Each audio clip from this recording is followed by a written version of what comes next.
সুপ্রিয় দর্শক সবাইকে অনেক অনেক শুভেচ্ছা ভালোবাসা এবং আমন্ত্রণ জানাই আপনাদের প্রতিদিনের প্রিয় আয়োজন নেক্সাস লেডিস ক্লাব দেখার জন্য আছি আমি সুবর্ণা নাওয়াদি আর নিশ্চয়ই আমাদের সব প্রিয় বন্ধুরা আমাদের সাথে আছেন নেক্সাস টেলিভিশন টিউন করে। সুপ্রিয় দর্শক চলছে এখন আমাদের সবার খুব অপছন্দের জায়গায় যে আছে সেই গ্রীষ্মকাল। হ্যাঁ, গ্রীষ্ম মানে তাপদাহ, কিন্তু তারপরেও সারাদিনের সেই যে আসলে রৌদ্র খরতাপ পুড়িয়ে যখন বেলাটা পড়ে আসে তখন কিন্তু সবার একটু স্বস্তি লাগে। আবার কখনো কখনো সেটা যদি আমরা একটু উল্টে ফেলি আমাদের জীবনের সাথে মিলিয়ে এই যে পড়ন্ত বিকেল আমাদের জীবনেও আসে, সেই পড়ন্ত বিকেল আমরা অনেকেই ঠিকঠাক মেনে নিতে পারি না। আবার যদি বলি জীবনের আমাদের যে প্রবাহমান প্রতিদিন সেখানে কত রকমের কত কিছু আসে, আমাদের কর্মময় দিন যখন আমরা পার করে খুব ক্লান্ত হয়ে যাই সেখানেও কিন্তু পড়ন্ত বিকেল একরকমের প্রভাব ফেলে। ঠিক তাই পড়ন্ত বিকেল আমাদেরকে ভাবায়, কখনো কখনো আমাদের হাসি মুখে আমাদের কপালে একরকমের ভাঁজ ফেলে।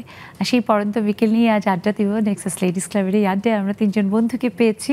হ্যাঁ, আমাদের সাথে আমরা পেয়েছি অলিভা বিশ্বাস, স্বত্বাধিকারী মল্লিকা। অনেক শুভেচ্ছা অলিভা আপু। আপনাকেও শুভেচ্ছা। নিজের নামটা তো ভীষণ সুন্দর অলিভা, আবার উদ্যোক্তার নামটাও আর একটা সুন্দর ফুলের নাম মল্লিকা। খুব ভালো লাগছে। দর্শক আছে আমাদের আরও একজন প্রিয় বন্ধু যাকে আপনারা বিভিন্ন সময় দেখেন অভিনেত্রী হিসেবে অভিনয় করতে, আমাদের সবার প্রিয় অভিনেত্রী রেজওয়ানা হক মৌরি, এবং তিনি একজন উদ্যোক্তা। আপু অনেক শুভেচ্ছা। আপনাকেও অনেক শুভেচ্ছা। অনেক ধন্যবাদ। দর্শক আছে আরও একজন আমাদের প্রিয় বন্ধু, সম্মানিত অতিথি হিসেবে ফ্রিদা খান, স্বত্বাধিকারী শাড়ি কথন। অনেক শুভেচ্ছা। শুভেচ্ছা আপনাকেও। শুভ সন্ধ্যা। শুভ সন্ধ্যা এবং তিনজনকেই স্বাগত নেক্সাস লেডিস ক্লাবে। আজকে পেয়েছি বিষয়টি পড়ন্ত বিকেল। দর্শক এই বিষয় নিয়ে আমাদের বন্ধুদের সাথে সাথে আপনাদের মনের ভাবনার কথাগুলো জানতে চাই, তাই অবশ্যই যুক্ত হবেন। দেখুন টেলিভিশন স্ক্রিনে আমাদের জুম আইডি এবং পাসওয়ার্ড দেওয়া আছে, দেরি না করে চলে আসেন। আর পড়ন্ত বিকেল, আজকের বিকেলটা কিন্তু বলবো সুন্দর, কারণ আমার বন্ধুরা আছে নেক্সাস লেডিস ক্লাবের আড্ডায়। কিন্তু এই যে আসলে পড়ন্ত বিকেলের কথা বলছি, আমরা এখন তো একেবারে যৌবনের উদ্দীপ্ত একটা সময়, এখন আমরা ভীষণভাবে কর্মে সব কিছু মিলিয়ে খুব আমরা উদ্যমের সাথে এগিয়ে যাচ্ছি। কিন্তু যখনই আমরা ভাবি যে এই সময়টি সেই সময়ের পরিক্রমায় শেষ হবে, আমরা জীবনের দিকে একটু একটু করে যাব এগিয়ে, এবং তখন সেই জীবনের পড়ন্ত বিকেল আসবে। এটা কি কখনো মনের ভিতরে এসেছে অলিভাপুর? অবশ্যই এসেছে। সাধারণত আমরা দেখি যে আমরা যখন কাজ করি তখন আসলে নিজেদের কাজের উদ্যমের মধ্যে হারিয়ে যাই। অনেক সময় আমাদের মাথা থেকে বার হয়ে যায় যে আমরা আসলে সেই সময়ের জন্য কি করব বা কি করব না। যেমন আমার বাবার ক্ষেত্রে যেমন আমরা কাজের মধ্যে থাকি, কাজের পরে আমরা রিটায়ারমেন্টে যাই, ওটা আমাদের জীবনের ক্ষেত্রে একটা পড়ন্ত জায়গা। তখন আবার নতুন করে সুন্দর করে সাজিয়ে গুছিয়ে নিতে হয়। তো আমরা প্রথম থেকে একটু যদি গুছিয়ে নিতে পারি তাহলে আমার মনে হয় যে পড়ন্ত বিকেলও মাঝে মাঝে ভালো হয়, এনজয়েবল হয় এবং ভালো থাকা সম্ভব। বাহ, খুব চমৎকার, ভাবনাটা খুব দারুণ। একই প্রশ্ন যদি আমি মৌরি আপুকে করি, যে আপু আসলে জীবন তো এভাবে একটু একটু একটু করে চলে যাবে, এবং সেটাই কালের যে আসলে নিয়ম, সে নিয়ম, এবং নতুনদের আবার জায়গা করে দিব আমরা এক সময় গিয়ে আস্তে আস্তে আস্তে হারিয়ে যাব। কিন্তু সেই হারিয়ে যাওয়ার যে পরিক্রমা, আর সেইটার কথা ভাবলে কি কখনো একটুখানি মন খারাপ হয়? আমার সবসময় মনে হয় যে বিশেষ কোনো একটা সময়কে আমি পড়ন্ত বিকেল বা শেষ বেলা জীবনের ভাবছি না। আসলে এক একটা জীবনের কিন্তু এক একটা স্টেজ থাকে, একটা শিশুকাল থাকে, একটা কৈশোরকাল থাকে, একটা যৌবনকাল থাকে। তার প্রত্যেকটা স্টেজেরই আসলে একটা পড়ন্ত কাল থাকে, মানে সেটা যখন এন্ডিংয়ে এসে পৌঁছায়, এবং প্রত্যেকটা পর্বের সেই শেষ বেলাটা কিন্তু কখনো সামনের যেটা থাকে সেটার একটা আনন্দ বা হাতছানি থাকে, আর ছেড়ে আসার এক রকমের দুঃখ থাকে। আর যেটাকে মোটা দাগে বলছি পড়ন্ত বিকেল, বা হয়তো বা একটা যৌবনদীপ্ত সময় শেষে এসে বার্ধক্য কিংবা তার আগে যে সময়টা অবসরকে বলছি, আমার মনে হয় যে এরকম আমি ভাবি না। আমার মনে হয় আমি শেষ সময় পর্যন্ত একই রকম থাকতে চাই, একই রকমভাবে উদযাপন করতে চাই, কিংবা ওই সময়টাকেও পড়ন্ত পাচ্ছি না এরকম। বা এই ভাবনাটাও কিন্তু দারুণ, যে নিজের সেই যে আসলে উদ্দীপনাময় সময় সেটাকেই সব সময় যাপন করতে চাও। দারুণ আপু, খুব ভালো লাগলো। আসতে চাই ফ্রিডা খানের কাছে।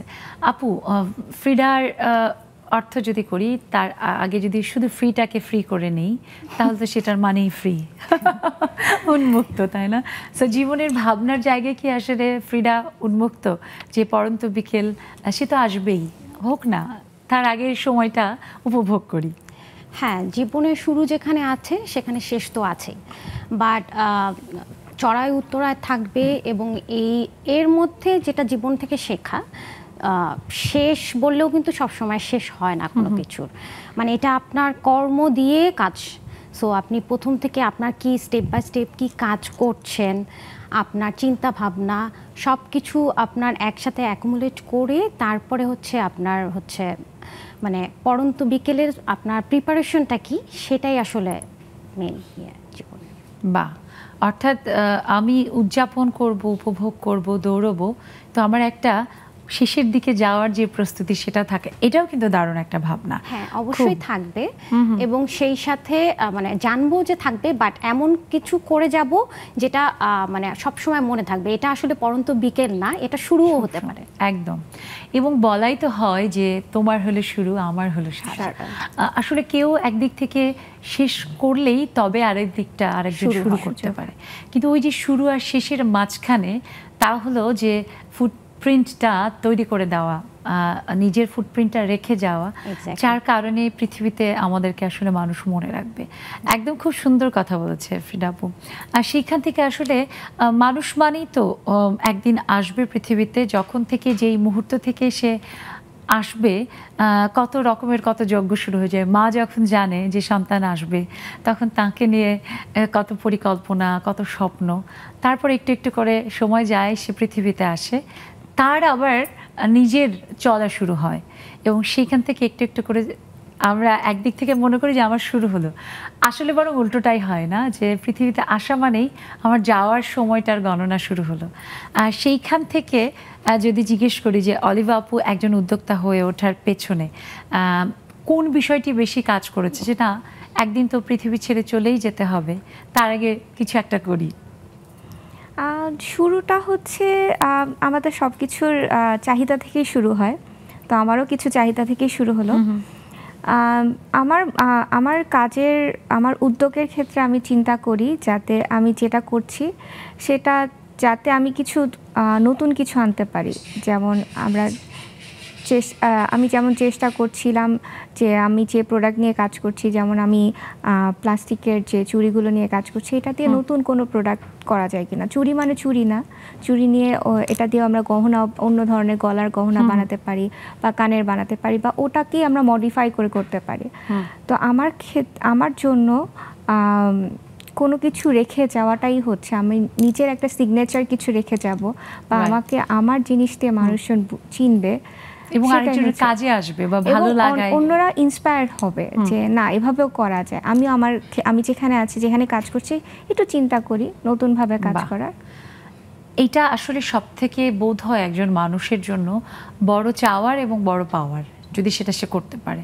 আমি দেখতে পাচ্ছি তিনজনের হাতেই আজকে পলার উপরে খুব সুন্দর কারুকাজ করা চুড়ি পরা আছে, খুব সুন্দর। আমি পরলেও হতো না, তবে পলার উপরে কাজ করা চুড়ি আমার খুব পছন্দ, আমার আম্মুও পরেন। হ্যাঁ, তার থেকে আমার দু একটা পাওয়া আছে এবং খুব ভালো লাগে সেটা। বাট ওই যে আপু বললেন না যে পলার উপরে কারুকাজ করে অন্য কোনো কিছু করা, সেই যে একটা ইউনিক কিছু করার চেষ্টা, এবং সেটার গ্রহণযোগ্যতা সম্পর্কে পরে শুনবো। মরিয়াপুর কাছে আসি, যে পড়ন্ত বিকেল একটা সময় আসবে যে যখন আসলে আমরা কেউই পৃথিবীতে থাকবো না, কিন্তু আমাদের কর্ম যদি সেরকম হয়, হয়তো আমরা আমাদের কর্মের জন্যই বেঁচে থাকবো। এবং একজন শিল্পী, সে উদ্যোক্তা হোক, সেও একজন শিল্পী, আবার একজন অভিনয় শিল্পী মৌরি, সেও কিন্তু একজন শিল্পী। তো এই যে শিল্পী হয়ে ওঠার যে প্রয়াস, সেটার পেছনে কি কোন বিষয়টি বেশি কাজ করে, যে হ্যাঁ আমি আমার কাজের মধ্য দিয়েই বেঁচে থাকবো এবং কখনো না কখনো আমার নামটি উচ্চারিত হবে? আমরা প্রত্যেকেই হয় যে জীবিকা নির্বাহের জন্য কাজ করি, কিংবা যে কোনোভাবে আমাদের প্রয়োজনগুলোকে কিভাবে আমরা মেটাবো সেই জন্য কাজ করি।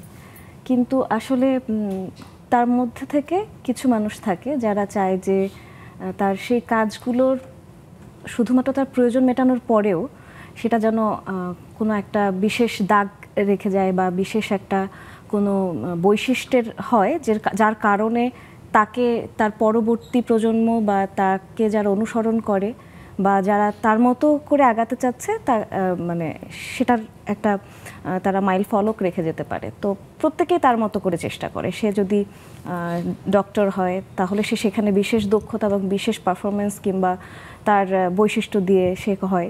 সেরকম অভিনয় শিল্পী বলি বা আমরা কিন্তু যে কোনো পেশায় সেটা যদি একজন কারিগরও হয় ধরেন তার প্রয়োজনটা কিন্তু মানে থেকে যায় যে ওদের কাজটা ভালো ছিল বা ওনারটা ভালো ছিল, এই চেষ্টাটা কিন্তু সবাই করে। তো পড়ন্ত বিকেল যে বিষয়টা বারবার আমার মাথার মধ্যে ঘুরছে এবং আমি একটা মেসেজ দিতে চাই, সেটা হচ্ছে যে নিজেদেরকে মানে অবসর জিনিসটা আমার খুব অপছন্দ। আমার মনে হয় যে সব সময় নিজেকে প্রস্তুত রাখা। আমরা যে কোনো সময় কিন্তু আসলে মানে শেষের জীবনের একদম শেষ সময়টা যে আমরা পাবো আমরা এরকম নাও হতে পারে। আসলে যে কখন শেষ সময়টা সেটা তো জানি না, দিন হতে পারে।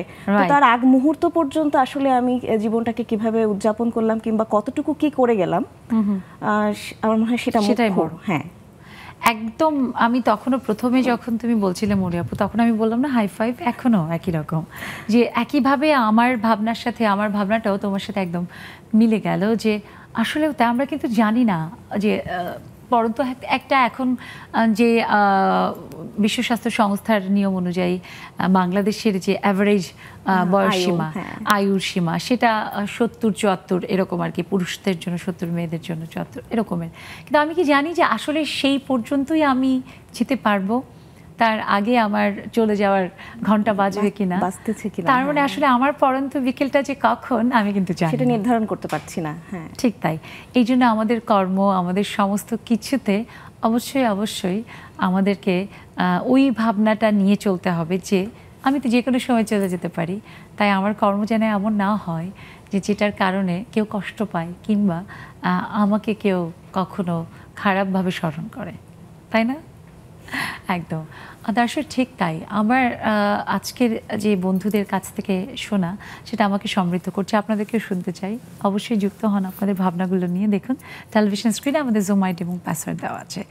আর আবারও ফ্রিডা খানের কাছে আসতে চাই যে ফ্রিডা, এই যে আসলে আমাদের জীবন, সেই জীবনের ব্যাপ্তি কতখানি আমরা জানি না, কিন্তু তবুও ওই যে ভাগ যে আমাদের শিশুকাল মোটামুটি 18 বছর বয়স অনুযায়ী, আবারও যদি আমরা বলি যে বিশ্ব স্বাস্থ্য সংস্থা অথবা ইউনিসেফের অনুযায়ী আমরা 18 বছর পর্যন্ত শিশু, তার আগে 13 থেকে 18 এই বয়সটা হচ্ছে কৈশোর। একেবারে সেই সময়টা সবার ভীষণ দুরন্ত। এই সময়টা স্মরণ করে না, এই সময়টাকে ফিরে পেতে চায় না, এরকম মানুষ খুব কম, তাই না? কাউকে যদি বলা হয় যে তুমি কোন সময়টা ফিরে যেতে চাও, আমি বোধহয় কমের মধ্যে আছি। আমার শিশুকাল, কৈশোরকাল খুব খুব ভালো একটা সময় গেছে। আমি এটা মনে করি যে মানে যা গেছে সেটার দিকে মানে সেটা স্মরণ করতে পারি, কিন্তু সেটা ফিরে পাওয়ার মতো বিড়ম্বনা আর কিছু নাই। না, কিন্তু যদি বলা হয় যে ফ্রিডা তোমাকে 3টা জিনিস দেওয়া হবে, এর মধ্যে হচ্ছে একটা তোমার জীবনের কোনো একটা অংশ, কোন সময়টা তুমি ফিরে যেতে চাও, তখন কি বলবে? আমি মনে হয় আমার সবচেয়ে প্রিয় কাল হচ্ছে এখন আমি কাজ করছি। আগের যেটা ছিল আমার তখন শিক্ষার স্টেজ ছিল, আমি মানুষ হব কি করে, আমি একটা পরিণত মানুষ হওয়ার একটা শিক্ষা ছোট থেকে কৈশোরকাল পর্যন্ত যায়। এরপরে কিন্তু মানে অ্যাকচুয়ালি ওই সময়টা আমার পরীক্ষার থাকে। এখন হচ্ছে আমার আসল কাজ করার সময়। এখন আমি মানুষটা কেমন, আমার কাজ কিভাবে সবার কাছে সেগুলো ইমপ্লিমেন্ট করা, এক্স্যাক্টলি। তো আমার কাছে এটা এখন বেস্ট সময় মনে হয়, এই সময়টা আমি ইউটিলাইজ করতে চাই। তার মানে কাউকে ছড়ি ঘোরাতে দিবে না। যেমন এক একটা স্টেজে কিন্তু আপা কি হয় যে বললাম না যে আমাদের শিক্ষা, আপু যেরকম বলছে, তো এখন সম্পূর্ণ সবকিছুর দায় আমার। আমি কিভাবে কি করছি না করছি এটার জন্য না আমার মা, না আমার বাবা বা আশেপাশে কেউ না, যা করছি আমি, অর্জন আমার, মানে সেটার দোষও আমার, গুণও আমার, প্রাপ্তিও আমার, এবং আমি যে জীবনটা যাপন করে আসছি তার ফলাফলটা এখন আমি ভোগ করছি। ঠিক, একদম দারুণ। শুনবো আরও এমন সব দারুণ চমৎকার কথা। একটা ছোট্ট বিরতির সময় হয়েছে। দর্শক, আমাদের আজকের নেক্সাস লেডিস ক্লাবের এই আড্ডা থেকে আমরা ছোট্ট একটা বিরতিতে যাব। আপনারা কোথাও যাবেন না, ফিরবো এক্ষুনি এই দারুণ আড্ডায়, আমাদের সাথেই থাকুন।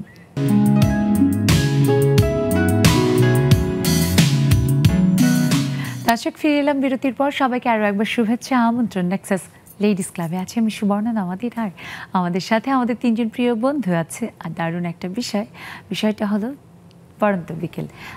আমাদের আজকের এই বেলা শেষে লেডিস ক্লাবের আড্ডায় চাই যে আমাদের বন্ধুরা পড়ন্ত বিকেল নিয়ে তাদের ভাবনাগুলো শেয়ার করে ফেলুক, কারণ শেয়ারিং ইজ কেয়ারিং। সো দেরি না করে চলে আসেন। লস করলে আপনার লস, আমাদেরও লস করতে চায় না, চলে আসুন। একদম ঠিক তাই, যে শেয়ারিং ইজ কেয়ারিং। এবং সেখানে যদি আমরা পড়ন্ত বিকেলকে বলি জীবনের, যে আমাদের জীবনের চাওয়া পাওয়ার মধ্যে যে ভাবনাগুলো, আমাদের আত্মীয় পরিজন, কাছের মানুষ, বিভিন্নভাবে আমাদের কত রকমের চাওয়া থাকে, পাওয়া থাকে, এবং সেগুলো দিয়ে অনেক সময় আমাদের জীবনটাকে অনেক রঙিন মনে হয়, আবার কখনো মনে হয় কি পেলাম এক জীবনে। যদিও সেই জীবনটা অনেক বড় হয়নি এখনো অলিভা আপুর, তবু কখনো কি আসলে এই প্রশ্ন হয় যে আসলে জীবনের যেটুকু সময় পার করেছি কি পেয়েছি? হ্যাঁ, অবশ্যই চিন্তা করতে হয়। আপনি যেমন বললেন আত্মীয় স্বজনদের কাছ থেকে কতটুকু পেয়েছি, বা পরিবারের কাছ থেকে কতটুকু পেয়েছি, বা আমি যেখানে দিয়েছি সেখান থেকে পেয়েছি কতটুকু। আমার মনে হয় এটা যদি হিসাব করতে চাই তাহলে দুঃখ ছাড়া কিছুই পাবো না। তো আমার এখন আমি যেটা বিশ্বাস করি সেটা হচ্ছে যে আমি সবার জন্য করব, কিন্তু রিটার্নে কিছু পাবো, বিনিময়ে কিছু পাবো, সেটা চিন্তা না করে করাটাই ভালো। এক্সপেকটেশন কম, তাহলে নিজেকে কষ্ট দেওয়া হয় একটু কম। যদি এক্সপেকটেশন রাখি অন্যের কাছ থেকে, তাহলে সেটা বলতে গেলে কষ্টই দেবে, কারণ আমার অনেক বড় এক্সপেকটেশন থাকতে পারে, আমি সেই তুলনায় কম পেতে পারি। তো ওটা না রাখাই ভালো, নিজের কাছ থেকে এক্সপেকটেশন রাখা সবচেয়ে ভালো। তো আমি যতটুকু করব আমি ততটুকুই ফেরত পাবো। যখন নিজের কাছে এক্সপেকটেশনের থেকে একটু কম পাই তখন কষ্ট লাগে, কিন্তু অন্যদের কাছ থেকে করি না। বা অর্থাৎ প্রতিদিন আসলে প্রতিযোগিতা বলি, চাওয়া পাওয়া বলি, সব নিজের সাথে। অবশ্যই অলিভা আপু সব সেটাই সেভাবে করে যাচ্ছে। অন্যের কাছ থেকে কিছু যদি চাই তাহলে কষ্টই পাবো, কারণ হচ্ছে আমাদের এক্সপেকটেশন, যখন আমরা এক্সপেক্ট করি তখন অনেক এক্সপেক্ট করি, কিন্তু সেই তুলনায় আমরা ওইভাবে পাই না, তখন একটু কষ্ট লাগে সবার কাছে। এটা ঠিক। এই জন্য বিভিন্ন বড় বড় যারা সাইকোলজিস্ট তারাও কিন্তু বলে যে তোমার প্রত্যাশার যেই এক রকমের মানে চাবিটা, সেটা তোমার কাছে রাখো, কন্ট্রোলটা তোমার কাছে রাখো। এটা হতেও কিন্তু সময় লাগে, যে ম্যাচুরিটিটা আসার জন্য কিন্তু অনেক ধাক্কা খেয়ে আসতে হয়, একদিনে হয় না। আরে মনে হচ্ছে কোন একটা ধাক্কার ব্যাপার আছে, একটা না অনেকগুলা, তাই না? শুনবো দু একটা। সব তো বলা যাবে না, তো বললে আমরা মনে করি, এবং আমরা দেখেছি বিভিন্ন সময় যে নেক্সাস লেডিস ক্লাব হচ্ছে সেই প্ল্যাটফর্ম যেখানে দ্বিধা ভুলে মন খুলে কথা বলা যায়। এখন যদি আমি বলি তাহলে আরেকজনকে কষ্ট দিয়ে ফেলবো, ওই কষ্ট তো দিতে যাচ্ছি, করে বলতে হবে, তাই বুদ্ধি করে তাই তো দেখা যায় যে আমরা অনেক সময় আমাদের আপন অনেক থাকে না, স্কুল কলেজে আমাদের অনেক একদম কাছের বন্ধু, যেমন একদম অনেক কাছের বন্ধু, কিন্তু দেখা যায় যে সময় চলে যায়, কাছের বন্ধুত্বেরও আসল চেহারা, বা আমরা ছোট থেকে বড় হতে হতে কিন্তু আমাদের নিজেদের ক্যারেক্টারেও কিছুটা চেঞ্জ আসে।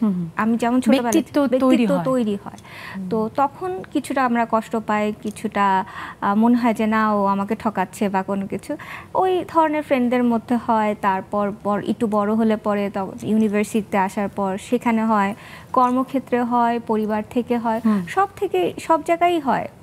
কারণ হচ্ছে আজকে আমি যে ব্যক্তি, 2 বছর পর আমি সেই ব্যক্তি থাকবো না, আমার ভিতরেও মূল্যবোধ কিছুটা হলেও চেঞ্জ হবে। সো আমার সেজন্য নিজের এক্সপেকটেশন নিজের কাছেই থাকা ভালো, অন্যের কাছে করলে আমরা অবশ্যই কষ্ট পাবো।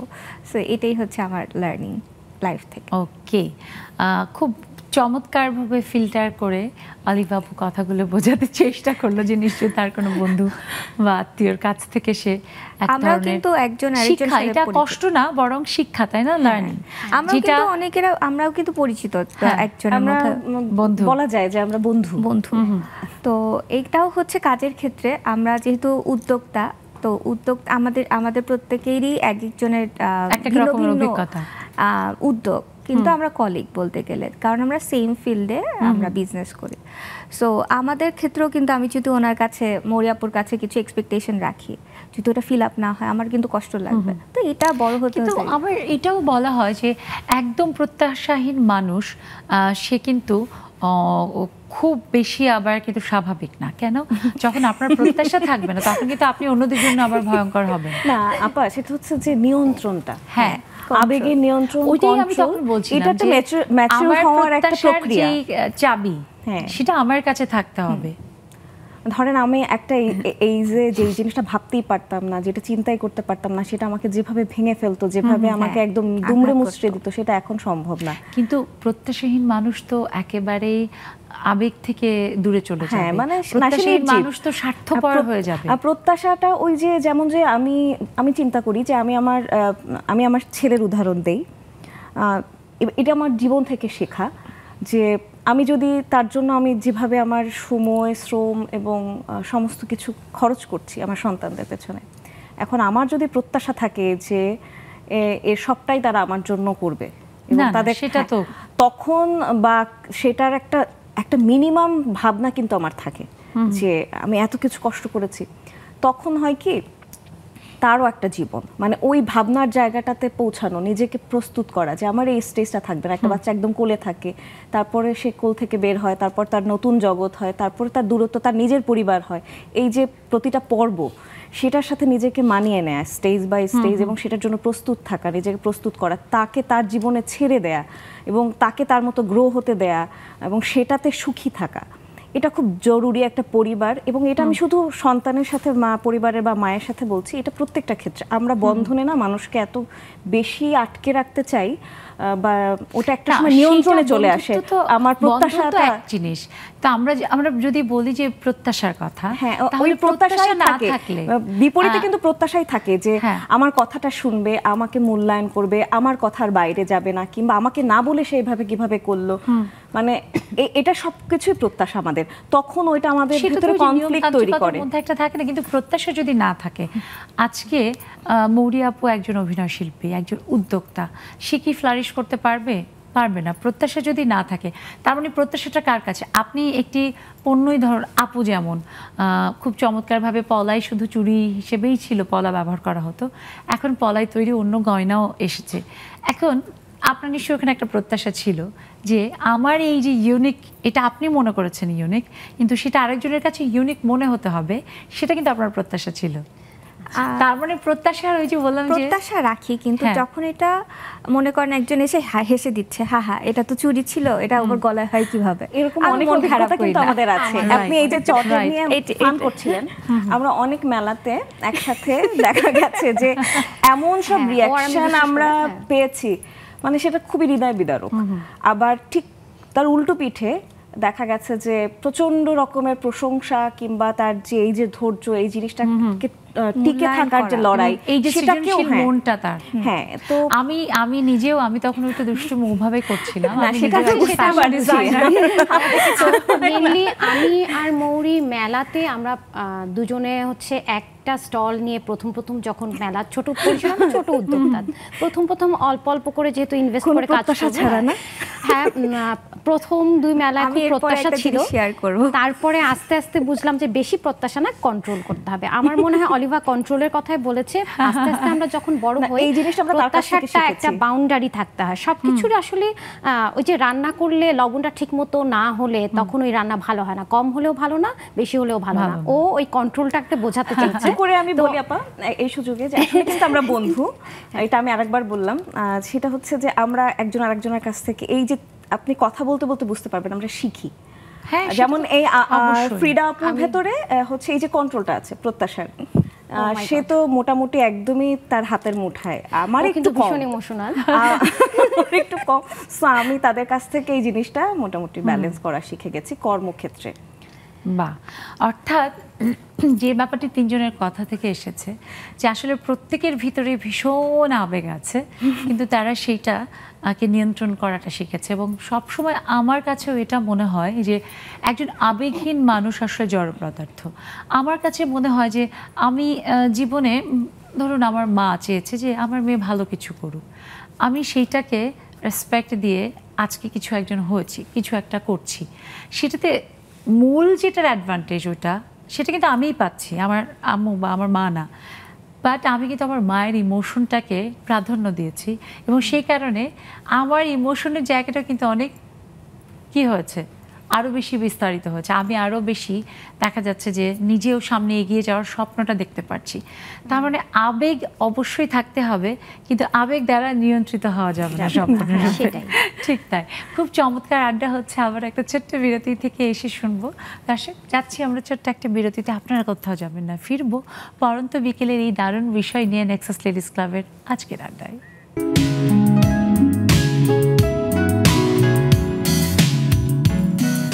দর্শক, ফিরে এলাম বিরতির পর। সবাইকে আরও একবার শুভেচ্ছা, আমন্ত্রণ নেক্সাস লেডিস ক্লাবে। জীবন বহমান, আর সেই বহমান জীবন আসলে আমরা বইতে বইতে কত দূর যাব জানি না। তাই যত দিন বাঁচি তত দিন যেন খুব সুন্দরভাবে প্রতিটা মুহূর্ত উদযাপন করে বাঁচতে পারি, সেটাই বোধহয় সবার প্রত্যাশা।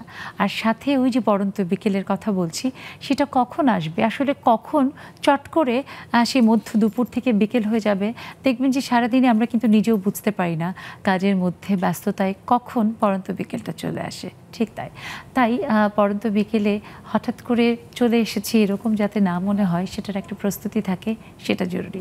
আমাদের ভাবনা তো এমন, আপনাদের ভাবনা কি? আপনাদের ভাবনায় জীবনকে আপনারা কিভাবে দেখেন, জীবনের বিভিন্ন ভাগকে কিভাবে উপভোগ উদযাপন করেন, অথবা পরন্ত বিকেল আপনার জীবনে আসলে কতখানি দুশ্চিন্তা নিয়ে আসছে, সবই শুনতে চাই। তাই অবশ্যই যুক্ত হবেন। দেখুন টেলিভিশন স্ক্রিনে আমাদের জুম আইডি এবং পাসওয়ার্ড দেওয়া আছে। দেরি না করে চলে আসুন। আর আবারও আসি আমাদের অলিভা আপুর কাছে। অলিভা আপু, তোমার নামটা কিন্তু ভীষণ মানে যতবারই বলি মিষ্টি, এবং বাংলাদেশের একজন নায়িকা ছিলেন, খুব বিখ্যাত নায়িকা। বন্ধুরা কি সেটা নিয়ে কোনো দুষ্টুমি টুষ্টুমি করতো, এই নায়িকা অলিভা? কয়েকবার হয়েছে, কিন্তু মেইন প্রবলেম হচ্ছে আমাকে সবাই অলিভিয়া ডাকে। হ্যাঁ, আমি এটা বলতে চাচ্ছিলাম যে ভুলটা করে সবাই, আর খুব খেপে যায়। এবং আমি কিন্তু ব্যবসার পাশাপাশি হচ্ছে আমি চাকরিও করি, তো আমার অফিসে অলিভিয়া আছে। তো আমাদের যেটা হয়, ইমেল উল্টাপাল্টা হয়ে যায়, যেমন অলিভিয়াকে লিখতে চেয়ে অলিভাকে লিখে ফেলে, বা তখন আমরা আবার ফরওয়ার্ড করে দিই মেইল, আর তোমার এই মেইল আসছে বা এই রকমের। আবার অনেক সময় হয় যে ভুল মেসেজ চলে আসে বা এমন হয়। আর সবচেয়ে ছোটবেলা থেকে মানে আমার নামটা রাখাটাও একটু ডিফিকাল্ট একটা জিনিস ছিল আমার মা বাবার জন্য। তো আমার চাচা, যে আমরা জ্যাঠামণি বলি, তো সে আমার নাম রাখে অলি। আমার ডাকনাম অলি। তো আমার বাবার নাম অসীম আর মার নাম শেলি, তো দুটো মিলিয়ে হচ্ছে অলি। তো মা বাবার নামটা অত বেশি পছন্দ হয়নি, তারপর বাবা ডিকশনারি খুঁজে তারপর অলিভা রাখে। তো অলিভা মিনিংটা হচ্ছে শান্তি। এটা একটা ল্যাটিন ওয়ার্ড। আমরা যে অলিম্পিকের যে মুকুটটা দেখি সেটা হচ্ছে শান্তির প্রতীক, আর ওটা হচ্ছে জলপাই গাছের পাতা দিয়ে। তো ওখান থেকে হচ্ছে অলিভা মানে শান্তির প্রতীক। ওকে আরো একটা নামে চেনা যায়, যেমন ওকে অনেকেই ভাবে মল্লিকা, ওর পেজের নাম মল্লিকা হিসেবে। আমিও প্রথম ওর সাথে মেলা, যখন আমাদের অ্যাকচুয়ালি সবার পরিচয় হচ্ছে মেলাতে, আমরা মেলা শুরু করি, তারপরে আস্তে আস্তে কথাবার্তা। তো ওকে আমি প্রথমে ভাবতাম ওর নাম বোধহয় মল্লিকা। হ্যাঁ, আমাকে এখনো মানুষজন মল্লিকা ডাকে এবং আমি সারা দিই, এই মল্লিকা নাকি ও মল্লিকা। তো আমার কোনো সমস্যা হয় না, কারণ আমার কাছে মনে হয় যে তাহলে আমি তোমার নাম রাখার স্টোরিটা শুনলাম, যে বাবা মার জন্য একটু ডিফিকাল্ট ছিল, অলি থেকে কিভাবে অলিভা হলো সেটাও শুনলাম, কিন্তু মল্লিকা কিভাবে এলো? আচ্ছা, আমার ব্যবসা আসার কাহিনীটা খুবই ডিফারেন্ট। সেই 2017 তখন অনলাইন বিজনেস খুবই কম ছিল। মেইনলি হচ্ছে আমি তখন ওই যে বললাম না, প্রত্যাশা রাখা। তো আমার প্রত্যাশা অনেক বেশি ছিল, আমি অনেক বেশি এক্সপেক্ট করতাম যে আমি ভালো পড়াশোনা করেছি, আমি এই অনেক এক্সট্রা কারিকুলার অ্যাক্টিভিটি করেছি, এখন আমি ভালো একটা জব পাবো। কিন্তু আমরা জানি যে আমাদের জব মার্কেটের অবস্থা কি, যতটা স্কিল বা এডুকেশন থাকে তার চাইতে স্যালারি খুবই কম থাকে। সো আমার মেজর ছিল এইচআরে, আর এইচআরের সব জবগুলো দেখা যায় যে খুবই কম স্যালারি, আর যদি হয় তাও আবার ফ্যাক্টরি, ঢাকার বাইরে সাভারের দিকে, এবং নাইট শিফটে থাকে, যে শিফট থাকে, তো শিফটের উপর ডিপেন্ড করে আমাদের আবার জব আসে।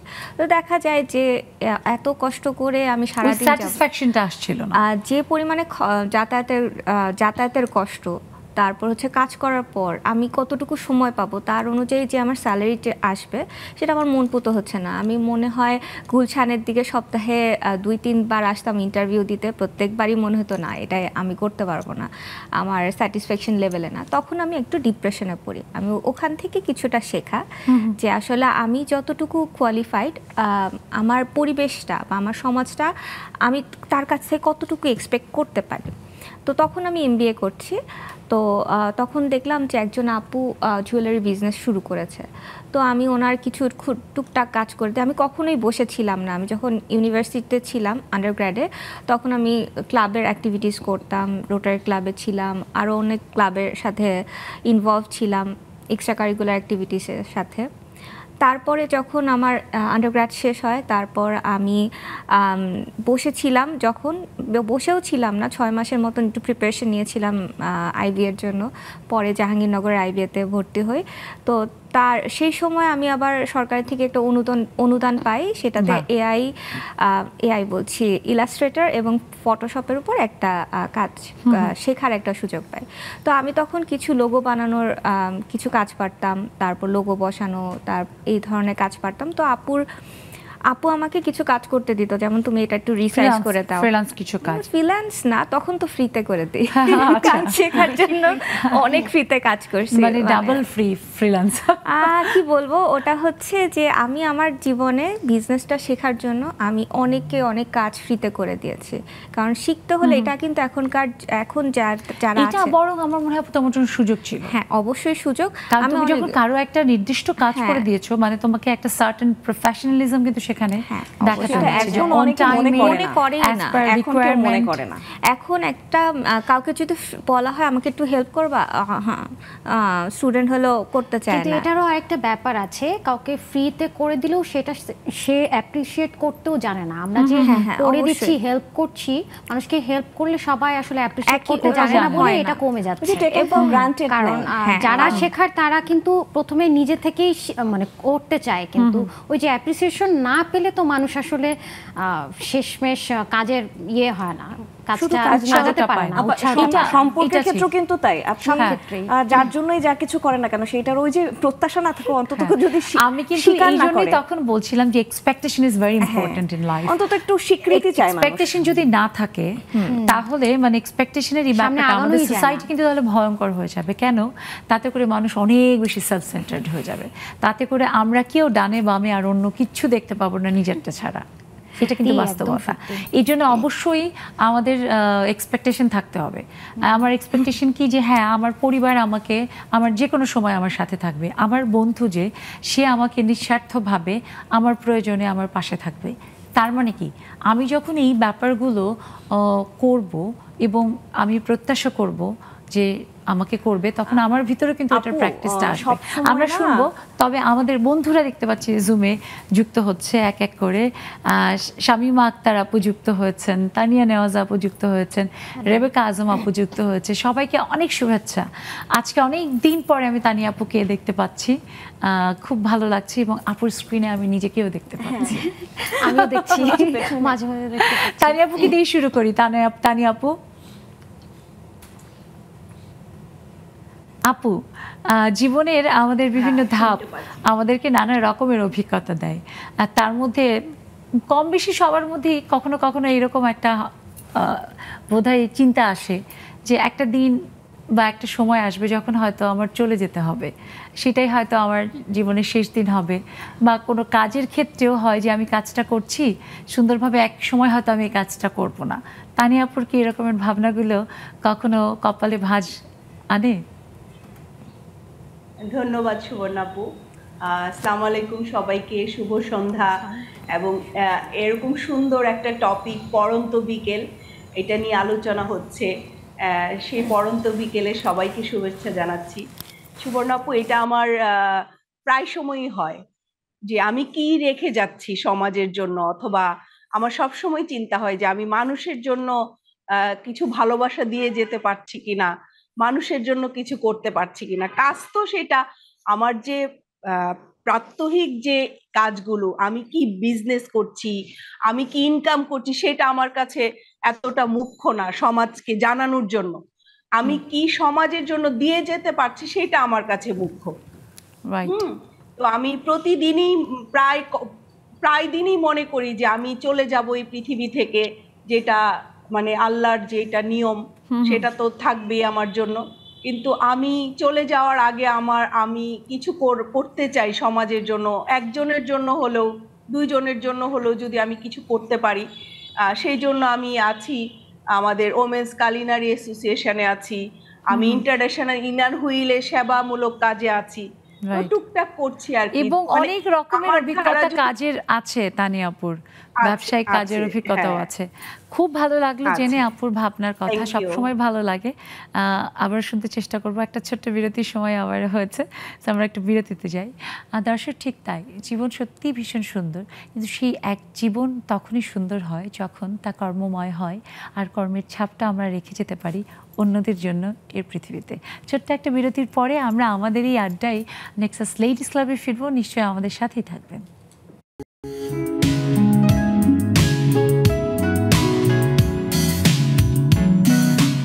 দর্শক, ফিরে এলাম বিরতির পর। সবাইকে আরও একবার শুভেচ্ছা, আমন্ত্রণ নেক্সাস লেডিস ক্লাবে।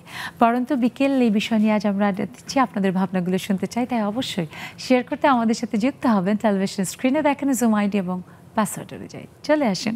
আর এক এক করে বন্ধুরা আসতে শুরু করেছে এখন। ইদানিং কেন জানি দেখছি আমাদের বন্ধুরা কি বেশি ব্যস্ত এই সময়টা, যে আসতে একটু দেরি হয়। মুন্নি আপু, তারপরে হাসিনা আপু এখনও ক্যামেরা অন করেনি। হ্যাঁ, শুভেচ্ছা। আমরা সবার প্রথমে আজকে শামীমা আপু এসেছে, তাই না শামীমা আপু? হ্যাঁ আপু, অনেক শুভেচ্ছা। আপুর কাছে শুনি। আপু, আমি জানি না আপনার বয়স কত, কিন্তু তবুও জীবনের একটা সময় পার করেছেন, যে সময়ের মধ্যে অনেক রকমের অনেক অভিজ্ঞতা হয়েছে, অনেকভাবে জীবনটাকে দেখেছেন, যাপন করেছেন। সেইখান থেকে আসলে পরন্ত বিকেলটা আপনাকে কিভাবে নাড়া দেয় ভিতরে? আমাকে বলেছেন আপু? হ্যাঁ হ্যাঁ, আসসালামু আলাইকুম সবাইকে, শুভ সন্ধ্যা।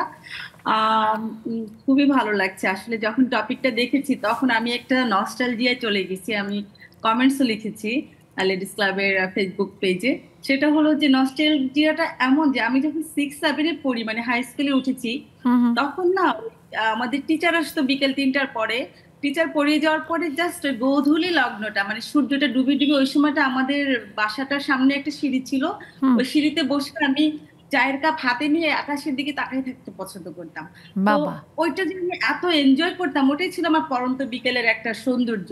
তো একটা পর্যায়ে আমার মা বললেন কি যে এই টাইমে এত সময় তোমার বাইরে থাকতে হবে না, রুমে ঢুকাই দিলেন। রুমে ঢুকে আমি জানলা থেকে আমার ওই আকাশটা দেখি।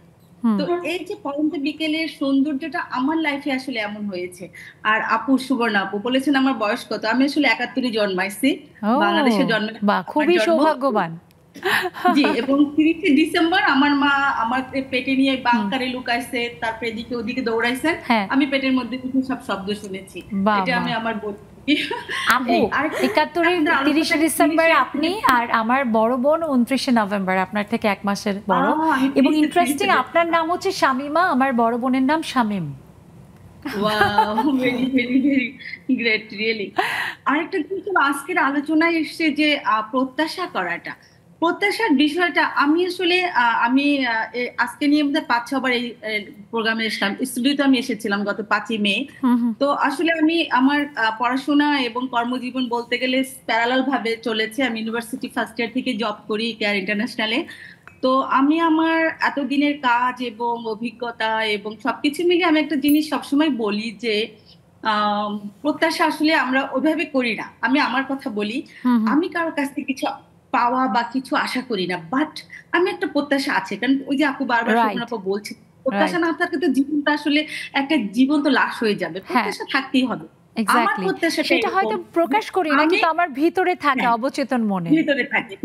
আপু, আমার প্রত্যাশাটা হলো এমন যে আমি আমার আপনজনদের কাছে কতটুকু প্রিয়, এটা আমার Exactly. প্রত্যাশা, এটা আমি খুঁজে বেড়াই। Exactly. আবার আমি আমার সারাউন্ডিংদের কাছে কতখানি প্রয়োজন এবং প্রিয়জন, এই দুটো জিনিস নিয়ে আমি সবসময় আমার টেনশন থাকে হ্যাঁ। যে আমার গুরুত্বটা কতটুকু তার কাছে, সে আমার জন্য প্রিয়জনের কাছে। কতটুকু- আপু, শামীম আপু খুব চমৎকার বলেছেন। এখান থেকে যদি আমি মানে একটুখানি এই সূত্রেই আমি বাকি বন্ধুদের কাছ থেকেও শুনবো। আপু খুব সুন্দর করে বলেছেন যে প্রয়োজন আসলে বোঝা যায় যে আসলেই প্রিয়জন কতখানি প্রিয়জন, কারণ প্রিয়জন আপনার প্রয়োজনেও থাকে, আর যে শুধু প্রয়োজন সে কিন্তু আপনার প্রিয়জন হিসেবে আপনার প্রয়োজনের সময় থাকবে না, তার প্রয়োজনের সময় শুধু হয়তো আপনাকে রাখবে। ঠিক আছে, আমাকে দিয়ে যদি কারোর প্রয়োজনে এতটুকু কাজে আসতে পারি, দ্যাটস গ্রেট, বাট সেটাও বুঝতে হবে যে হ্যাঁ, আমি কারোর দ্বারা কোনোভাবে থাকে না যে কেউ আমার উপরে নিয়ন্ত্রণ করে তার অ্যাডভান্টেজ নিচ্ছে আর আমি অসম্মানিত হচ্ছে কিনা, সেটা অবশ্যই বোঝা দরকার, তাই না আপু? আপু খুব চমৎকার বলেছেন। এর মধ্যে আমাদের হাসিনা আপু, সোনিয়া আপু যুক্ত হয়ে গেছে। আমরা একটু রেবেকা আপুর কাছে শুনি। রেবেকা আপু, আমাদের আশপাশে আমাদের দাদি, নানি, খালা, ফুপু, আমাদের যারা সিনিয়র্স, তাদেরকে দেখে বিভিন্ন তাদের জীবনে যখন সায়ান্নে আসেন, অনেক সময় দেখি যে কি সুন্দর তারা নাতি নাতনি আত্মীয় পরিজন দিয়ে পরিবেষ্টিত এবং কি দারুণ একটা সময় উপভোগ করছেন। সেটা দেখে আমার কিন্তু মাঝে মধ্যে এরকম হয়, খুব লোভ হয় যে আহা, যদি এরকম একটা জীবন আসে যে যখন সবাই খুব পাশে থাকবে। রেবেকা আপুর কি কখনো এরকমের ভাবনা এসেছে? ধন্যবাদ। আজকের টপিকটা খুব ভালো একটা টপিক, সেটা নিয়ে আমি এক লাইন লিখেওছি। আসলে হয়েছে মানুষের জীবন ধাপে ধাপে আসে, তো আমারও ধাপে ধাপে অনেকটা চলে আসছে। বলে না 3 ভাগ করলে 2 ভাগ চলে গেছে আর 1 ভাগ হয়তো বা আছে, জানি না কতদিন আর থাকতে পারবো। আমিও মানে ইচ্ছা জাগাচ্ছে, আমারও ইচ্ছা হয় আমার নানি দাদিদের মতো যে আমিও যেন ওই পর্যন্ত যেতে পারি। এক আর 2 হচ্ছে যে প্রত্যাশা জীবনে না থাকে জীবন সামনে আগানো যায় না। আর প্রত্যাশা থাকবে, সবার কাছে তা গ্রহণযোগ্যতার সাথে কে কতটুকু নেবে সেটা দেখার বিষয় না, আমি কার কাছে কতটুকু হতে পারছি সেটাই বড় কথা। এটুকুই আমি বেশি বিশ্বাস করি। আর আমি করে যাব, কারো কাছে আশা করব না, এটাও যেমন আমার জন্য ঠিক না। তবে হ্যাঁ, প্রিয়জনদের কাছে আশা করা যায় তখন সেটা পরিবার, আপনজন, রক্তের সম্পর্ক যারা, তাদের কিন্তু সবসময় প্রিয়জনই ভাবি আমি। পরিবার তো আলাদা ব্যাপার, পরিবার তো আত্মা। তো সেই ক্ষেত্রে প্রিয়জন যেমন ভাই বোন, আমরা 4 বোনের কথাই বলি, আমরা 4 বোন, আত্মার সাথে সম্পর্ক আমাদের। এতদিন হয়ে গেছে আমাদের বিয়ে হওয়া, কিন্তু কোনো ভাই বোন আমরা কখনোই কাউকে অপ্রিয় ভাবি নাই। যখন যার সমস্যা হচ্ছে আমরা চেষ্টা করছি একজন আরেকজনের পাশে থাকার, এটা যেন সবসময় করে যেতে পারি।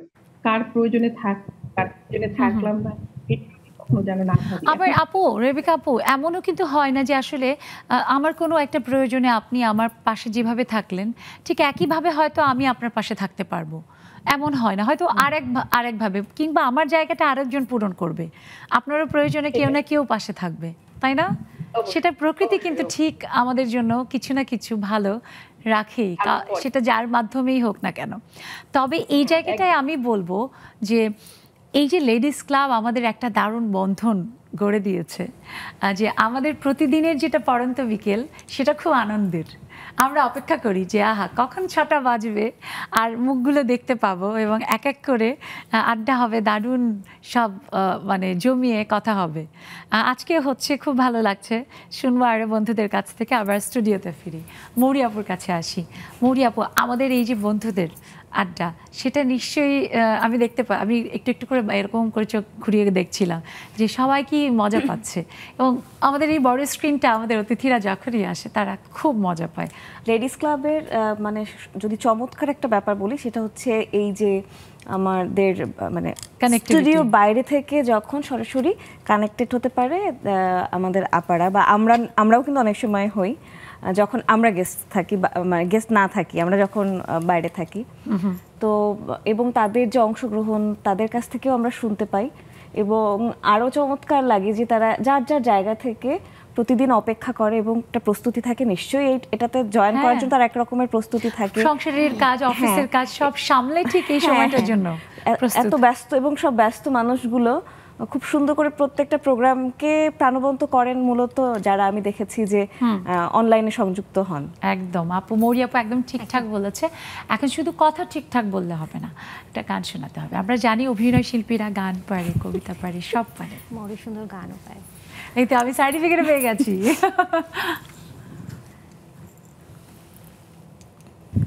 সখী ভাবনা কাহারে বলে, সখী যাতনা কাহারে বলে, তোমরা যে বলো দিবস রজনী, ভালোবাসা ভালোবাসা, সখী ভালোবাসা কারে কয়, সে কি কেবলি যাতনাময়, সে কি কেবলি চোখের জল, সে কি কেবলি দুঃখের শ্বাস, লোকে তবে করে কে সুখেরই তরে এমন দুঃখের আশ।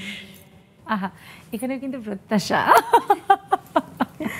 না, প্রত্যাশাকে একদমই কিন্তু মানে ডিনাই করছি এরকম না, আমি বলছি যে সেই নিয়ন্ত্রণটা না থাকলে ভেঙে চুরে গুঁড়ো গুঁড়ো হয়ে যাওয়ার সম্ভাবনা থাকে। প্রথমেই কিন্তু আমি বলেছি যে চাবিটা অন্য কারোর হাতে দেওয়া, চাবিটা কারো হাতে দেওয়া যাবে না, এবং জীবনের প্রতিটা বাঁকে চমৎকৃত হতে হবে, সেটা দুর্বিষহভাবে হোক, আনন্দিতভাবে হোক, যে কোনোভাবেই হোক। মানে আমাদের বাঁকে বাঁকে আমাদের জন্য চমক আছে, সেই চমকগুলো কখনো আনন্দ দেয়, কখনো ভেঙে ফেলে, কখনো তুলে ধরে, কেউ পাশে দাঁড়ায়। তো সেই সমস্তটা নিয়ে আমাদের আসলে জীবন। এবং শুধু হাল ছাড়া যাবে না, একদম। এটা বাক থাকবে, এগিয়ে যেতে হবে, ওইভাবে করে নিজেকে খাপ খাইয়ে নিতে হবে, বা সেইটাকে নিজের মতো করে গড়ে নিতে হবে। দুটোর একটা করতেই হবে, করতেই কিন্তু হবে, হাল ছাড়া এই জন্য তো ডু অর ডাই। খুব চমৎকার আড্ডা। আবারও ছোট্ট একটা বিরতির সময় হয়েছে, দর্শক বিরতিতে যাব। আসলে জীবনভাবে এগিয়ে যাওয়া, এই যে আমাদের আয়োজন দেখুন, একটু একটু করে এগিয়ে বেশ অনেকটা সময় পার করেছি, বাকি আরও অনেকটা পথ আমরা আপনাদের সাথে নিয়ে আজ টেক্সাস লেডিস ক্লাবের পড়ন্ত বিকেল বিষয়টাই আড্ডা দিব। থাকবেন নিশ্চয়ই, আমরা ফিরবো জাস্ট এক্ষুনি এই ছোট্ট একটা বিরতির পর।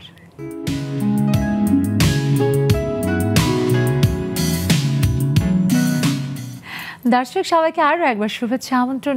বিরতির পর নেক্সাস লেডিস ক্লাবে আছি আমি সুবর্ণা নওয়াদিন, আর নিশ্চয়ই আমাদের সব বন্ধুরা আছে। এটাই সবসময় প্রত্যাশা করি যে আমাদের সাথে চলার পথে নেক্সাস টেলিভিশনের সব আয়োজনে আমাদের দর্শক, আমাদের প্রিয় বন্ধুরা আমাদের সাথে থাকবে এবং আপনারা কথা রাখেন, আপনারা সবসময় আছেন। সেই 30শে জুলাই 2021 থেকে পথ চলা শুরু করে আমরা পথ চলছি, এখনও অসাধারণ সব আয়োজন অসাধারণ হয়ে উঠেছে, কারণ আপনারা তা গ্রহণ করেছেন।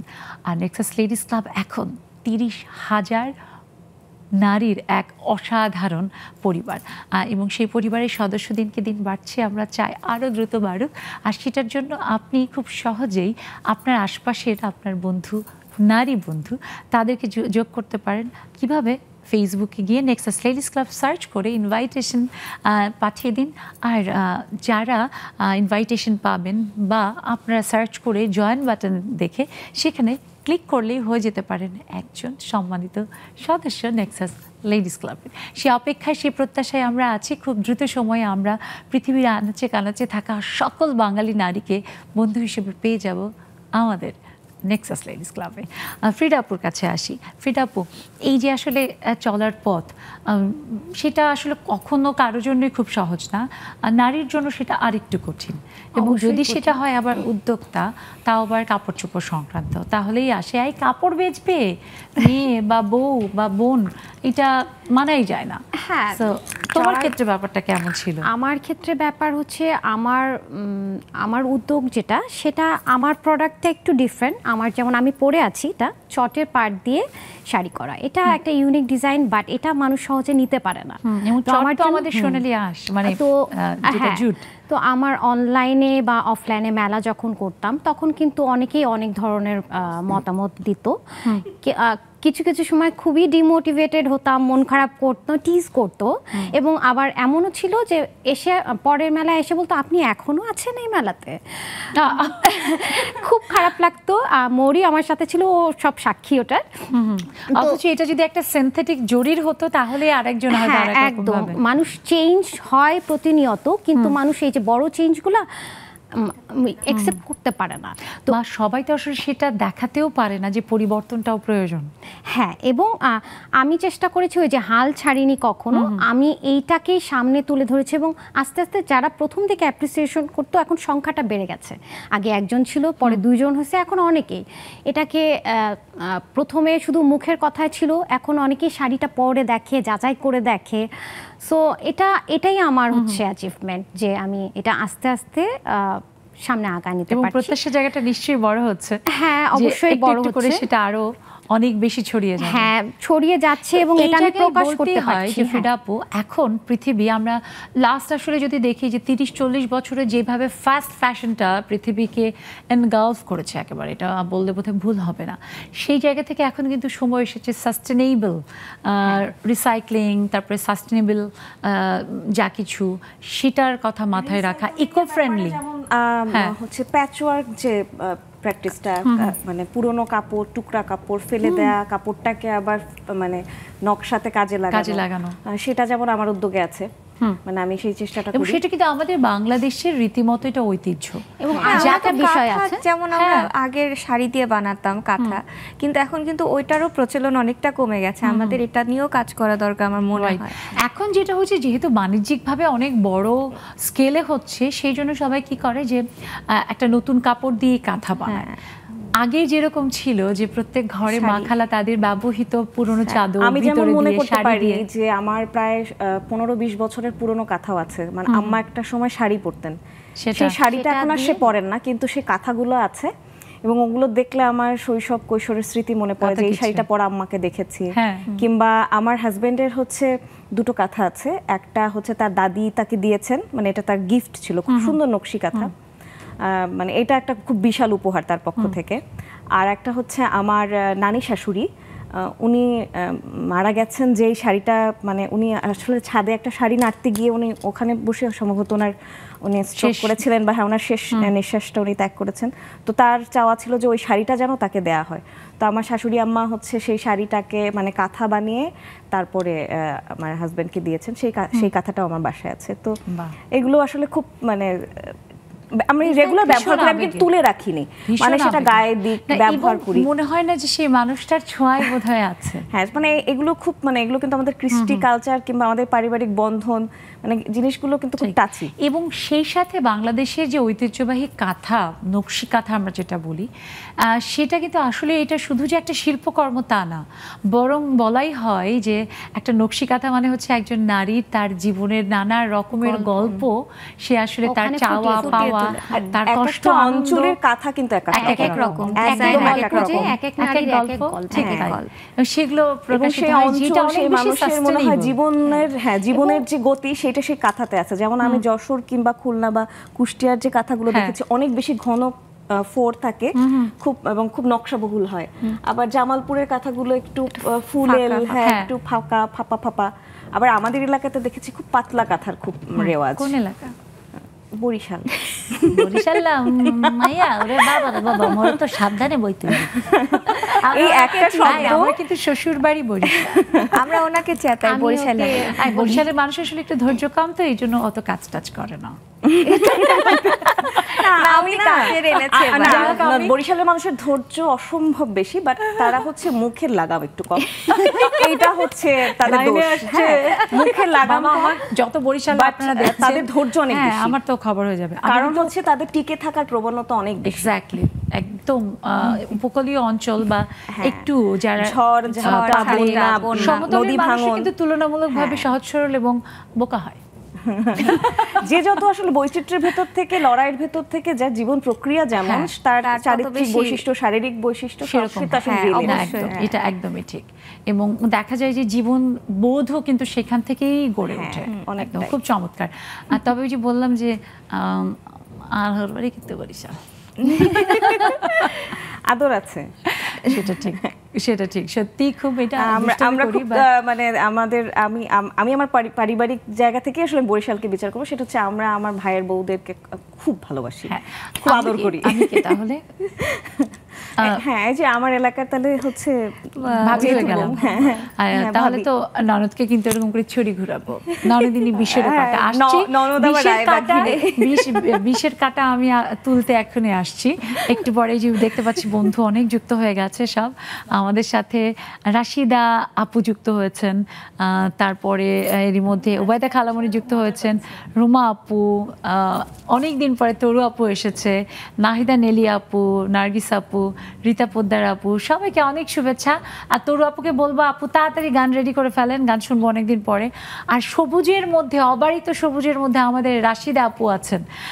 আমি ঈশ্বর যে আপু বাংলাদেশের বাইরে, এশিয়ার বাইরে কোথাও আছেন যেখানে দিনের আলো এখন ফুটে আছে। আপু কোথায় থেকে যুক্ত হয়েছেন? আপুকে শুনে একটু আগে। আমি কানাডা থেকে বলছি। অনেক অনেক ধন্যবাদ আপু যুক্ত হয়েছেন। আপনাদের সবাইকে এটা কিন্তু আমি নোটিস করি, আমি যুক্ত হতে পারে অনেক ধন্যবাদ আপনাদের সবাইকে, খুব ভালো লাগছে আপনাদের অনুষ্ঠান। আমাদের জন্য এটা অনেক বড় পাওয়া যে একটু একটু করে নেক্সাস লেডিস ক্লাবের পরিবারটা বড় হচ্ছে এবং পৃথিবীর বিভিন্ন প্রান্ত থেকে বন্ধুরা যুক্ত হচ্ছে। আপু, এই যে আজকের আমাদের বিষয় পড়ন্ত বিকেল, আমাদের প্রত্যেকের জীবনেই আসলে এই সময়টি আসে বা আসবে। আপনার জন্য আসলে পড়ন্ত বিকেলের ভাবনাটা কখনো আসে কিনা, এবং কখনো কখনো আমার মনে হয় যে যারা দেশের বাইরে থাকেন, প্রবাস জীবন যাপন করেন, অনেক সময় তাদের ভিতরে এই ভাবনাগুলো একটু বেশি নক করে যে আমার, তাই না আপু? একটু শুনি। জি জি, আসলেই সত্যি, যখন আমরা নীরবতায় একাকিত্ব বোধ করি তখনই আমাদের এই বিকালের মানে পড়ন্ত বিকালে জীবনের সমস্ত পাতাগুলো আমরা উল্টাতে থাকি আর নতুনের জন্য লিখতে থাকি যে আমাদের আগামীর প্রজন্ম আমাদের স্মৃতিগুলো যেন ওরা পড়ে, ওরা কিছু শিখতে পারে, জানতে পারে। আমরা অনেক কিছু নিয়ে আগাই, অনেক চিন্তা ভাবনা করি, কারণ এখানে অনেক সময় একাকিত্ব সময়ে তো খুব ভালো লাগে। এবং দেশ বিদেশি সবার সাথে আমরা একসাথে বেরোই, বিকাল হলেই সবাই সবারটা শেয়ার করি, Sri Lanka, Chinese, Newfoundland, Canadian, American. আমাদের খুব ভালো লাগে যে, আর আপনাদের ধন্যবাদ যে এত সুন্দর একটা প্রোগ্রামে আমি অ্যাটেন্ড করতে পেরেছি। এটা আমাদের জন্য অনেক বড় পাওয়া রাশিদা আপা। আমরা চাই যে এই যে, আমি জানি না আজকে আপনাকে আমি প্রথমবারের মতো পেয়েছি, আজকে কি প্রথম যুক্ত হলেন? আমি আজকে সেকেন্ড ডে। আচ্ছা, তারপরেও সবাই মিলে আপার জন্য একটা জোরে হাততালি দিয়ে আমরা আপাকে স্বাগত জানাই, শুভেচ্ছা জানাই নেক্সাস লেডিস ক্লাব পরিবারে। এখন থেকে আপা আপনার প্রবাস জীবনের নানা অভিজ্ঞতা, নানা রকমের ভালো লাগা না লাগা, একাকিত্ব, সব কিছুর সঙ্গী আমরা হতে চাই। আর একা কখনো নিজেকে ভাববেন না, যতই দূরে থাকুন না কেন আছেন কিন্তু আপনি আমাদের সবার হৃদয়ে বাংলায়, কারণ নেক্সাস লেডিস ক্লাব আছে, এটা সব সময় জানবেন। ধন্যবাদ সবাইকে আমার পক্ষ থেকে আমাকে আপন করে নেওয়ার জন্য, খুবই ভালো লাগছে, অনেক ধন্যবাদ। এবং রাশিদা আপা, আমরা চাই যে আপনার মতো আরো যারা বন্ধুরা আছেন তাদেরকেও আপনি আমাদের এই পরিবারে যুক্ত করবেন, তাতে করে আমরা তাদের সম্পর্কেও জানতে পারবো। আমাদের বাঙালির যে কমিউনিটি আছে কানাডাতে, সেটার সম্পর্কে জেনে আমাদেরও ভালো লাগবে। অনেক ধন্যবাদ, ভালো থাকবেন আপা। এবং সবার নিশ্চয়ই সবাই খুশি, সবার চোখে মুখে দেখতে পাচ্ছে আনন্দ যে নতুন বন্ধু এসেছে ঘরে।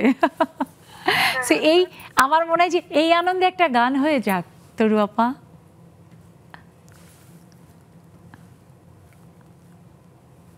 আপু, আমি অনেক মানে গলার সমস্যা ভুগতেছি অনেকদিন থেকে আপু। তাই? আমারও ফ্যাসফ্যাসে আমি হয়ে গেছি রাজেশের মতো। আচ্ছা আপু, আমরা প্রত্যাশা করি খুব দ্রুত তরু আপু সুস্থ হয়ে যাক এবং আপুর কণ্ঠস্বর, সেই যে মিষ্টি সুর আমাদের যেন গান শোনাতে পারে। খুবই ভালো লাগছে, আমার মনে হয় যে একটু একটু করে একটু শুনবো, আবারও বিরতির সময় চলেই এসেছে। আমি একটুখানি শুনি আমাদের মুন্নি আপুর কাছে, যে মুন্নি আপুর কাছে আসলে এই যে পড়ন্ত বিকেলের ভাবনা একজন লেখক হিসেবে কিভাবে নাড়া দেয়। পড়ন্ত বিকেল আসলে মানে দুইটা ক্ষেত্রে বোঝায়, একটা জীবনের ক্ষেত্রে সেটা যদি বলি, আমি এখন জীবনের শেষ সামনেই আছি, আল্লাহ আর কি একটা বলে? হচ্ছে সত্যি মনের কথাই বললাম। আর জি একটা দাদি হচ্ছে আম্মা। প্রকৃতির যেটা পড়ন্ত বিকেল, সেটা নিয়ে আমি আজকে বিকালে কয়েকটা লাইন লিখছি। শোনাও শোনাও মনি আপু। যেহেতু আমি না জি লেখিকা, দাদি আম্মা শোনান। পড়ন্ত বিকেল মানে হচ্ছে গোধূলি লগ্ন যেটা, তা সেটা পড়ন্ত বিকেলের অপেক্ষা। হ্যাঁ, একজন প্রিয়তম অপেক্ষায় তার প্রিয়তমের জন্য সারাদিন পরিশ্রমের পর ক্লান্ত হয়ে যখন ফিরে আসবে, সে প্রিয়তমার স্পর্শে দূর হয়ে যাবে তার সকল ক্লান্তি। পড়ন্ত বিকেল একজন শিক্ষার্থীর নিকট কিছুক্ষণ পরে পড়ার টেবিল তাকে তাড়া দেবে, পড়াশোনার জন্যে তার অপেক্ষা। পড়ন্ত বিকেল মাঠে ঘাটে খেলা পাগল বাচ্চাদের কাছে বাড়ি ফেরার তাগাদা। পড়ন্ত বিকেল প্রেমিকার অপেক্ষায় প্রেমিক হয়তো কোনো রেস্টুরেন্টে, কখন অবসান হবে সেই অপেক্ষার। পড়ন্ত বিকেল একজন নেক্সাস লেডিস ক্লাব আড্ডা পাগল রমণীর কাছে কখন বাজবে 6:30 আর উন্মুক্ত হবে জুম স্ক্রিন। অবশেষে পড়ন্ত বিকেল একজন হতভাগিনী মায়ের কাছে একাকিত্বের জ্বালা, তার মেয়েটির সাথে আর কখনোই হবে না একসাথে চা খাওয়া। আপু খুব ভালো লাগলো, তবে তোমার শেষের লাইনটি সেটা আমরা জানি যে ভিতরের কত কষ্টের উপলব্ধি থেকে বেরিয়ে এসেছে।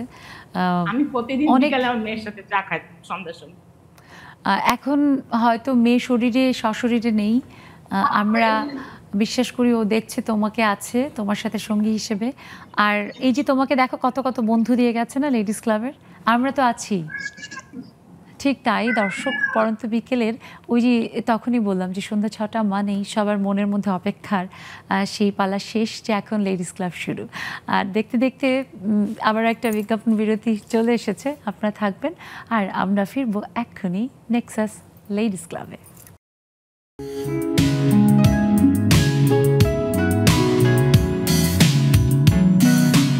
দর্শক ফিরে এলাম বিরতির পর। সবাইকে আরও একবার অনেক অনেক শুভেচ্ছা, আমন্ত্রণ নেক্সাস লেডিস ক্লাবে। দেখতে দেখতে সময়টা শেষ হয়ে যায়। পরন্ত বিকেলের পরে সন্ধ্যা 6টার জন্য সবাই অপেক্ষা করেন, আর তারপরে দেখতে দেখতে এখন 7:30টার দিকে আমরা অপেক্ষা চাই যে বাকি সময়টুকু যা আছে আমরা আনন্দে পার করব। সেই জন্য অবশ্যই আপনারাও যুক্ত হবেন। দেখুন টেলিভিশন স্ক্রিনে আমাদের জুম আইডি এবং পাসওয়ার্ড দেওয়া আছে, দেরি না করে চলে আসেন। আর একটু একটু করে লাস্ট নোট সবার কাছ থেকে শুনবো। ফ্রিডাপুর কাছে ফার্স্টে আসি। তোমার ওই যে যাত্রার শুরুটা শুনলাম, সংগ্রামটা শুনলাম, তারপরে এখন এগিয়ে যাওয়া এবং সেই অনুযায়ী আসলে স্বপ্নটা কি? আমার স্বপ্ন, আমার যে উদ্যোগটা, এটা এক নামে চিনবে, মানে চিনবে বলতে নামটা খুবই কমন, শাড়ি কথন, বাট এটার যে পণ্যটা, আমি যেটা চটের পাড় বা আমার সিগনেচার কিন্তু 3টা। একটা হচ্ছে চটের পাড় দিয়ে শাড়ি, চট আর পাট, চুটের কাপড় বা চট বলে যে আমি বলতে, এটা আমার জন্য না, মানে পাট থেকে চট তৈরি হয়। হ্যাঁ, সেজন্য ওইটা পাট দিয়ে আমার শাড়ি আছে এটা। আর তারপরে যেটা আছে সেটা হচ্ছে ডেনিম জিন্সের পাট দিয়ে শাড়ি করা। আমার মূলত হচ্ছে দেশীয় শাড়ি নিয়ে কাজ করা, কিন্তু একটু ফিউশন রাখা, আমার নিজের মতো করে মনের মাধ্যমে সাস্টেইনেবল করা। হ্যাঁ। আর থার্ডলি এখন নতুন যুক্ত হয়েছে, থার্ডলিও না, আরো সামনে আরো সিগনেচার পণ্য আমি তৈরি করব আশা করি। মাথায় তো অনেক প্ল্যান ঘোরে। শাড়ি কথন এবং ফ্রিডার জন্য অনেক শুভকামনা, অনেক দূর এগিয়ে যাবে। এবং অবশ্যই এটা সাধুবাদ দেওয়ার যে ফাস্ট ফ্যাশনের এই সময়ে যখন ইকো ফ্রেন্ডলি কিছু, সাস্টেনেবল কিছু নিয়ে কেউ ভাবছে এবং কাজ করে গ্রহণযোগ্যতা তৈরি করছে, এটা অবশ্যই অনেক বড় ব্যাপার। তাও আবার একেবারে যেটা বাংলাদেশের বলা হয় যে সোনালী আঁশ, বাংলাদেশের সম্পদ, সেটা নিয়ে অনেক অনেক অনেক শুভকামনা। আর আমাদের মরিয়াপুর কাছে, মরিয়াপুরের একটু কাজ সম্পর্কে শুনবো, যে এই যে আসলে উদ্যোক্তা জীবন এবং একজন অভিনয় শিল্পী তো ভীষণ সৃজনশীল, মনে প্রাণেই তো মরিয়াপু তার মনে একজন সৃজনশীল মানুষ। অভিনয় শিল্পী বলতে আমি আসলে মানে পরিচয় দেওয়ার মতো ওরকম কেউ না, তবে আমার একাডেমিক ব্যাকগ্রাউন্ডটা কমপ্লিটলি তাই। আমি নাট্য নির্দেশনা নিয়ে মাস্টার্স করেছি আর পড়েছি তো নাটক ও নাট্যতত্ত্ব বিভাগে। আর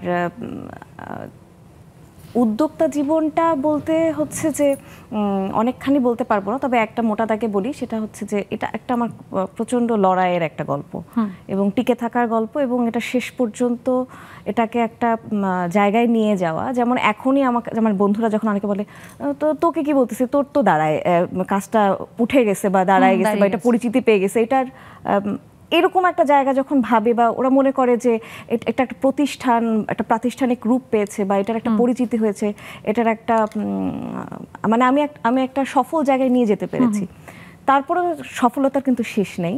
তো আরও অনেক স্বপ্ন আছে, আরও অনেক দূর যাবার আছে। যতটুকু পর্যন্ত জীবন, ততটুকু পর্যন্ত চাই যে আমার কাজ এবং আমার অ্যাক্টিভিটিস দিয়ে আমি যেন আসলে সবার ভেতরে থেকে যেতে পারি। নিশ্চয়ই।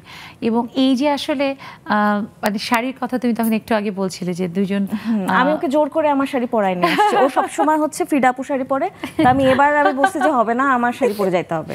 আর আমি বাঙালি নারী যতদিন থাকবে শাড়ির গুরুত্ব ততদিন থাকবে, তো তোমার চিন্তার কোনো কারণ নেই। এবং আমরা শুভকামনা জানাই আপু যে তোমার সুন্দর সুন্দর শাড়ি আমাদের ব্লাউজ আমার মানে সিগনেচার যদি কাজ করি সেটা হচ্ছে যে আমার মনে হয় যে শাড়ির অন্যতম অনুষঙ্গ হচ্ছে ব্লাউজ, আর মেয়েরা সবচেয়ে বেশি হ্যাসল পোহায় ব্লাউজ দিয়ে, সো ওটাও আমার একটা খুব মানে সিগনেচার একটা কাজ। বাহ, আচ্ছা তোমার এই যে ভালো কাজ যা আমাদের নারীদেরকে অনেক বেশি আরো সুন্দর করে তুলবে, একই সাথে সাহসী করে তুলবে, যে তোমার মতো উদ্যোক্তা আরো তৈরি হবে তোমাকে দেখে। নিশ্চয়ই খুব ভালো লাগলো। একদম এখন অলিভার কাছে আসতে চাই আপু, এই যে আসলে এগিয়ে যাওয়ার পথে নানা রকমের চড়াই উতরাই পার করে অনেকগুলো বছর হয়েছে, অনেক অভিজ্ঞতা অর্জন করেছে, সেখান থেকে স্বপ্নটাকে আরো নিশ্চয়ই বড় এখন মাপে দেখতে চাও বা দেখছো। অবশ্যই স্বপ্ন বড় মানে কষ্ট অনেক বেশি করতে হবে ভবিষ্যতে। তো এখন আমার স্বপ্নটা হলো যেটা আমি স্ট্যাবলিশ করেছি, যেটা খুব কষ্ট করে তুলে রাখা, যেমন বলে স্বাধীনতা অর্জনের চাইতে রক্ষা করা কঠিন, ঠিক তেমনি ব্যবসাটাকে প্রতিযোগিতামূলক বাজারে টিকিয়ে রাখা, এটাই আমার কাছে মনে হয় সবচেয়ে বড় চ্যালেঞ্জ। কারণ প্রতিনিয়ত সেটা যেন সুন্দরভাবে করতে পারো, আমরা সেটা প্রত্যাশা করি। এবং তিনজনের জন্যই বলি যে নেক্সাস লেডিস ক্লাব তো আমাদের সাথে আছে, নেক্সাস টেলিভিশন আছে, কারণ নেক্সাস টেলিভিশন হচ্ছে যারা উদ্যোক্তা, বিশেষ করে নারী, তাদেরকে নানাভাবে সামনে এগিয়ে যাওয়ার পথে সাহস যোগাচ্ছে। আমরা এইভাবেই থাকবো, সেই জায়গা থেকে বলতে পারি একেবারে যে ভালোবাসা আমাদের সাথে সব সময় থাকবে। হাসিনা আপুর কাছে একটু শুনবো, আমরা একদম শেষে চলে এসেছি, সবার কাছে চেষ্টা করবো 30 সেকেন্ড করে শুনতে। এর মধ্যে খুকু আপা, মমি আপা, মারিয়াম বেগম আপা যুক্ত হয়েছে, সবাইকে শুভেচ্ছা। তবে সাথে আমি একটু বকা দিয়ে দিতে চাই বন্ধুদেরকে, যে আজকাল দেখি সবাই কোথায় ব্যস্ত থাকে, শেষের পার্টে এসে যুক্ত হয়, তখন আমি না শুনতে পারি না, খুব মন খারাপ লাগে। হ্যাঁ, আগে থেকে যুক্ত হলে গল্পটা আরো জমে আসলে। হাসিনা আপু, পড়ন্ত বিকেল কখনো কি ভাবায় যে আহা কি হবে, কি করব সেই সময়? আসসালামু আলাইকুম আপু, শুভ সন্ধ্যা, অনেক ধন্যবাদ। বেশি কিছু বলার সময় নাই। পরন্ত বিকেলে তোমাদের দারুণ একজন, এই যে নেক্সাস লেডিস ক্লাবে বড় আপাকে অ্যাড করে দিলাম। আপা খুঁজতেছিল কিভাবে অ্যাড হবে, রাশিদ আপু অনেক খুশি যে এই প্ল্যাটফর্মে শেষ পর্যন্ত আপু অ্যাড হয়েছে কানাডা থেকে। এই পরন্ত বিকেলের বড় একটা পাওয়া আমাদের জন্য। বাহ, এবং অনেক অনেক অনেক ভালো লাগছে আসলে, এই ভালো লাগে সীমাহীন। আমি ছোট করে একটু নীলিয়াপুর কাছে শুনি, যে নীলিয়াপু, পরন্ত বিকেল কি কখনো ভাবায়? ধন্যবাদ সবাইকে, শুভ সন্ধ্যা, আসসালামু আলাইকুম। হ্যাঁ, অবশ্যই ভাবাই, শেষ দিন তো শেষ হয়ে আসছে, পরন্ত বিকেল তো আসবেই।